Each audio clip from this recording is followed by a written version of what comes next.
What's up everyone and welcome back to my channel. So today I am filming my December wrap up. I know that I've been kind of a little behind on the whole wrap up, end of the year videos, TBRs, but that's because we went to Pennsylvania to visit my family over like New Year's and New Year's Eve and stuff. So we were gone the last 4 days. So I didn't want to pre-film these videos because I was still reading at the end of the month. So I really wanted to have everything like wrapped up before I actually started these videos. This is my December wrap up and I'm actually really happy with my wrap up for this month. I didn't read as many books, like the number of books as I wanted to, but I did read some really great reads. I think that this is one of the best months I've had regarding ratings with the amount of books that I've been reading. So I am really excited to get into this video. Okay, so we're just gonna go ahead and I'll give you just some stats. I don't have anything, like it's not a whole bunch of stuff. So I read 6 books in the month of December and they were all physical books because I am learning to read better off of my shelves. I was gifted a bunch of books, so now my bookshelf is very full. So over the next year probably I'm going to be reading a bunch of books that I already currently own. Most of them are going to be physical books, but then I'm also trying to catch up with my NetGalley reads, especially my backlist NetGalley reads. So the only ebooks that I will be reading this year are probably mostly going to be NetGalley ebooks. So out of those 6 books, 3 of them were thrillers, 3 of them were romance. Super easy. That was like the only thing I dabbled with. I didn't even read a Christmas book. Like I did like the try a chapter Christmas, but I didn't physically finish a Christmas book in the whole month of December. So I'm probably the only booktuber out there that, you know, didn't get in the holiday spirit. I ended up reading 1,970 pages. I don't know if that's good or not. I mean, they were all like normal, like 350-ish type of pages. The one I read was only 272, so that one was a little bit less, but all of these were just kind of normal books. I had 1 5-star, I had 1 4.5 star, 2 4 stars, and then 2 2 stars. So I feel like that was just a really great month of reading. I really enjoyed a lot of the books that I read. So the first book that I read in December was an ARC and it comes out March 17th and it's Darling Rose Gold by Stephanie Robel. I loved this book. I think it is one of my favorite books of the whole entire year of 2019, even though it's not published yet. It was so good, and after reading it, I guess I really didn't know much about the Munchausen by proxy. I don't know, I forget exactly what it's called, but the like mental disorder that goes with the mom thinking that her child has a disease and just like overcompensates for that. I don't know exactly how to describe it, but I am like infatuated with that, like any type of storyline with that. And I ended up watching The Act on Hulu, which is about like the whole Gypsy Rose story. And oh my gosh, like I love just like, I mean, obviously I don't love that parents are doing this to their children, but like that whole thing fascinates me. I didn't even know that that was even a problem in the world. Like I didn't know that people had this as like a disorder. So if you didn't know, Darling Rose Gold is about this mother who made her child think that she was sick her whole life. So it is a lot like The Act. I didn't know that when I first went into reading it because I hadn't watched The Act. I didn't know anything about like Gypsy Rose or, you know, that even existed. So if you've already watched The Act, you'll probably go into this book kind of just knowing a lot more things than I did. You might not be as shocked, but I was so shocked reading this book. I think I already said that I gave this book 5 stars, but yeah, 5 stars to this one. And a lot of my friends now have been picking it up because they got copies on like NetGalley. I actually won my copy through Instagram. And so I was like really thankful for winning that copy because I just really wanted to read this book. And all of my friends have really loved it. I actually haven't seen anybody give it a low rating yet. They've all been giving it like 5 stars, which is great. It's phenomenal. I really hope that this is a favorite read for a lot of people in 2020. But I love this book so much because you read from both perspectives. So it was from the mother's perspective and then also from Darling Rose Gold. So Rose Gold, I know it's kind of confusing because it's kind of like Gypsy Rose, but it's not the same story. It's not the same people. But we read from Rose Gold's perspective and it's like a revenge story. So Rose Gold is kind of like telling us like how she's trying to like forgive her mom and her mom like gets out of jail. And then we read from both perspectives of just kind of what happened in the past. best. And the twists were amazing. I did not see the end coming. It was just absolutely great. I loved it. I loved the storyline. It was really easy to read. I read it in a day, so quick. And yeah, I don't really have anything else to say about it because I want you guys to not know a bunch. Like, I think the synopsis is really good with not giving out too much detail. But yeah, I really enjoyed it because you just see how this type of thing messes with people's minds. It's like both of the characters were just extremely crazy, but I know that you feel empathy for like some of them, and it's just like, I don't know, it's just a weird, messed up situation. So if you really love like thrillers like that, I think that you will love this book. And I am like, I wish I could just read it again for the first time and like watch the act again for the first time, because that's what I've been doing in December. I've just been, you know, infatuated with this. And a couple of people actually told me of some other like actual memoirs about this type of Munchausen by proxy syndrome stuff.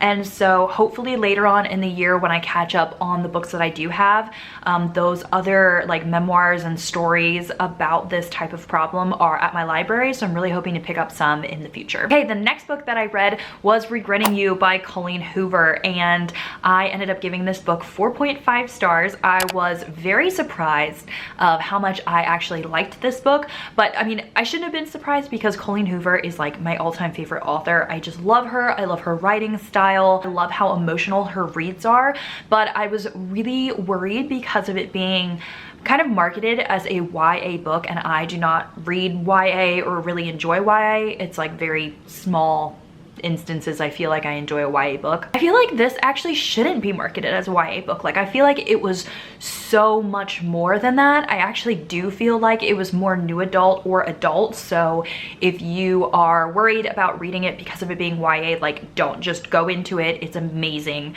It had so much emotion. It had so much heartbreak. I had a really hard time because I was buddy reading it with some of my friends in my book club, and we were doing daily schedules, and so we had to do like daily reading chapters, and it just got to a point where like it was so emotional and it was breaking my heart so much that I just kind of wanted to like finish it, because the daily, like having to pick it up every single day and like have my heart broken every single day was just like, it was like wearing me out emotionally.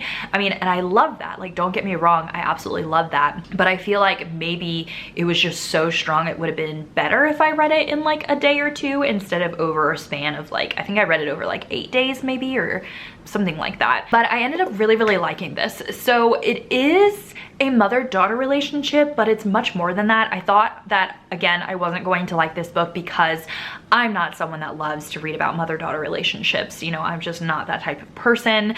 And so I was really worried that it was just going to be one of those, like, I don't know, like fuzzy, love your mom and everything's great or something like that, but it really wasn't.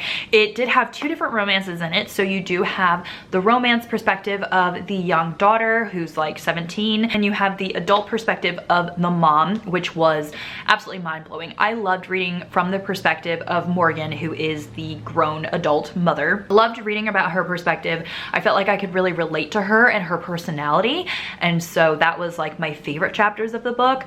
I really wanted to see, there's these like letters that you'll find out about, and I really wanted to read these letters, or I wanted the character to read these letters. And so yeah, that was the only reason why I gave it less stars, is because it just, there could have just been that extra like punch at the end. Kind of just got a little slow at the end. It did make me tear up a little bit, but that beginning, like, I forget what chapter it was, but like chapter 5, I thought I was literally dying from a heartbreak because it's rough.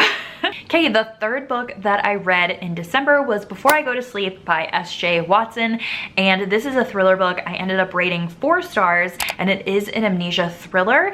I did enjoy most of it. It felt a little slow in the middle. I feel like it could have been just a little bit shorter to keep it just like very nicely paced. But this is about a woman who has been like reliving her life over and over every single day for like the last 20 years. She had gotten into an accident, and every single morning, like, she wakes up and she doesn't remember the last however many years of her life. So the accident was like when she was like 20, and now she's like 40 some years old. So she like wakes up and she's like, wow, she looks in the mirror and she's like, I'm an old lady, where did my life go? And then, you know, she's waking up next to her husband and she doesn't even know who he is. And, you know, it's really, really crazy that way. I really loved reading like her diary entries because she was trying to keep a journal in order to like remember this stuff. And I really, really liked reading that part. I'm glad that they included that in the storyline. The twists were actually pretty great. Like, I thought that I was going to be able to predict this thriller because I do love amnesia thrillers, but I've been reading a lot of them, so I thought that they were going to get like pretty repetitive. But I ended up really enjoying this book. I just gave it a 4-star instead of a 5 because of it being so slow. I was kind of losing attention there in the middle, but it ended up being a great read. And I feel like if you love thriller books, especially amnesia thrillers, that you should definitely check this one out because it was a pretty good ride in my opinion. Okay, the 4th book that I read this month was How to Walk Away by Catherine Center. And I'm not going to talk too much about this one because I actually have a spoiler vlog going up in the next few weeks. This is the one that I actually filmed for my spoiler reading vlogs now in 2020. And so I have a lot of thoughts about this book. I ended up only rating it 2 stars. And so I don't want to give out all of my thoughts here, but then what's the point of watching my vlog with spoilers? So I'm just going to say that it was a romance book.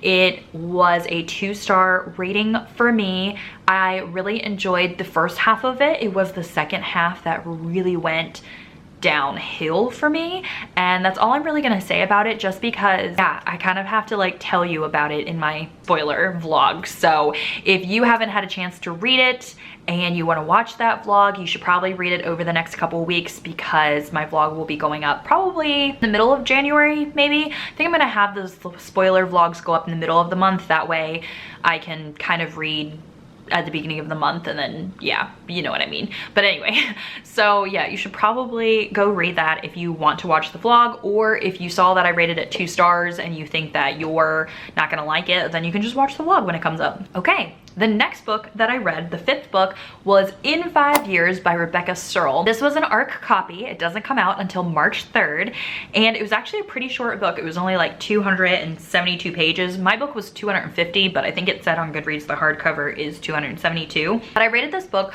4 stars, and it's actually a very cute romance, and it has kind of like that Taylor Jenkins Reid alternate reality time travel kind of thing. It's about this lady who we read from the very beginning, like her perspective of 2020 is when it's happening, and she is, you know, about to get engaged. She's about to get like the job of her dreams, and then she like goes to sleep that night, and she wakes up and she gets this glimpse of like her being in 2025, so 5 years from now, and she's like with a different guy, has a different job, has a different life, like lives in a different area in New York and all this kind of stuff. And so it shows like how she reacted to that, because then when she woke up the next morning, again, she was back in 2020. And so the storyline shows how like that affected her with the next like 5 years, because like you're thinking about that in the back of your head and you're like, well,